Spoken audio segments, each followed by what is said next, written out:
Hello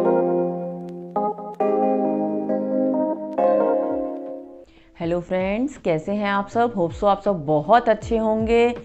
friends, कल ही मेरी बेटी पूछ रही थी, मम्मा ये कुंभ के मेले में सब नहाने क्यों जाते हैं, क्यों स्नान के लिए कुंभ के मेले में जाते हैं, हरिद्वार तो कभी भी चले जाएं।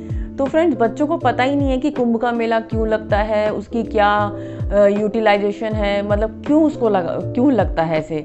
और कुंभ का मेला आपको पता ही है, जैसे कि 12 साल बाद लगता है, ठीक है, और 6 महीने में अर्ध कुंभ होता है। तो कुंभ के मेला का इतिहास मैं आज आपको बताने जा रही हूँ। हरिद्वार में कुंभ मेले का इतिहास जो है वो लगभग 850 साल पुराना है। यह पूरी दुनिया से लोग आते हैं, इस समय पूरी दुनिया से लोग आते हैं, साधु संत, ठीक है, और गृहस्थ भी जाते हैं स्नान के लिए। तो इसी समय स्नान करने से क्या फायदा होता है, ये 4 जगह पर लगता है। हरिद्वार में गंगा नदी पर, उज्जैन में शिप्रा नदी पर, नासिक में गोदावरी नदी पर, और इलाहाबाद प्रयागराज में, जहाँ तीनों नदियों का संगम होता है, गंगा यमुना सरस्वती के संगम पर। और कहते हैं कि वृंदावन में भी ये कुंभ के मेले का आयोजन किया जाता है। तो कुंभ के मेले की कहानी मैं आज आपको सुनाने जा रही हूँ। कथा कुंभ मेले की। कुंभ का अर्थ होता है अमृत कलश। कुंभ का जो अर्थ है उसका अर्थ होता है अमृत कलश।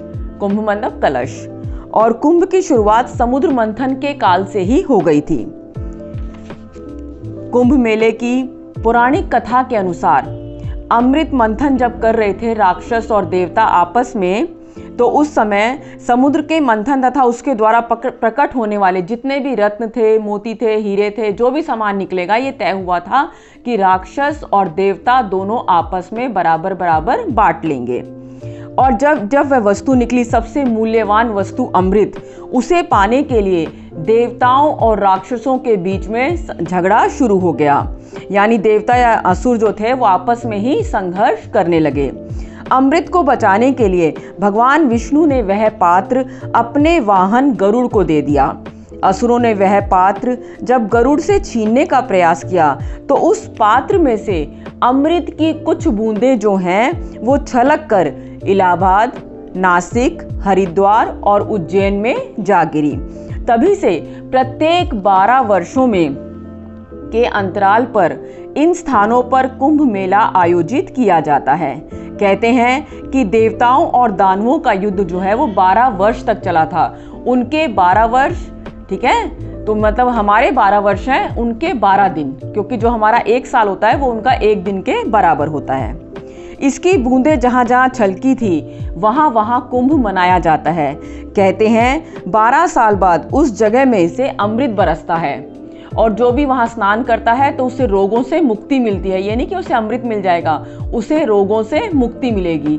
तो इसीलिए जितने भी ये साधु संत हैं, समाज है, सब उस समय चाहते हैं कि हर कोई चाहता है कि वो मतलब अपने जीवन में एक बार तो कुंभ स्नान अवश्य करे।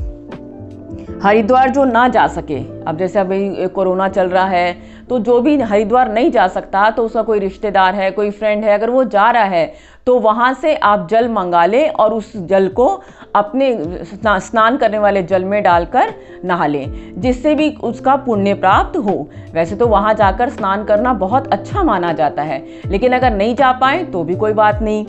आपको बता दें कि इस वर्ष जो है कुंभ मेला ये 11वें वर्ष में लग रहा है। अब ऐसा क्यों 11वें वर्ष में क्यों लग रहा है भाई, ये तो 12वें में लगना चाहिए, क्योंकि 12 वर्ष बाद आता है। लेकिन कहते हैं कि जो तिथियां हैं वो इस बार 22वें वर्ष 2022 में बन ही नहीं रही, क्योंकि 2022 में गुरु जो है वो कुंभ राशि में नहीं होंगे। तो इसीलिए इस बार जो कुंभ है वो 14 जनवरी 2021 से लेकर 27 अप्रैल 2021 तक रहेगा। और कई सारे शाही स्नान भी होंगे, जैसे मौनी अमावस्या का स्नान, बसंत पंचमी का स्नान, पूर्णिमा का स्नान, एकादशी का स्नान। तो आप भी अगर हो सके तो वहाँ जाकर स्नान करें, और अगर नहीं स्नान करने जा सकते तो वहाँ का जल मंगाकर उससे स्नान करें। तो फ्रेंड्स, अब आपको पता चला कि क्यों कुंभ का मेले का इतना जो इम्पोर्टेंस है, उसकी क्या प्राथमिकताएं हैं। धन्यवाद। अगर आपको मेरी वीडियो अच्छी लगी हो तो इसे लाइक और शेयर जरूर करें, और ये कथा अपने बच्चों को जरूर सुनाएं, ताकि आने वाली पीढ़ी को पता चल सके कि ये कुंभ क्यों मनाया जाता है।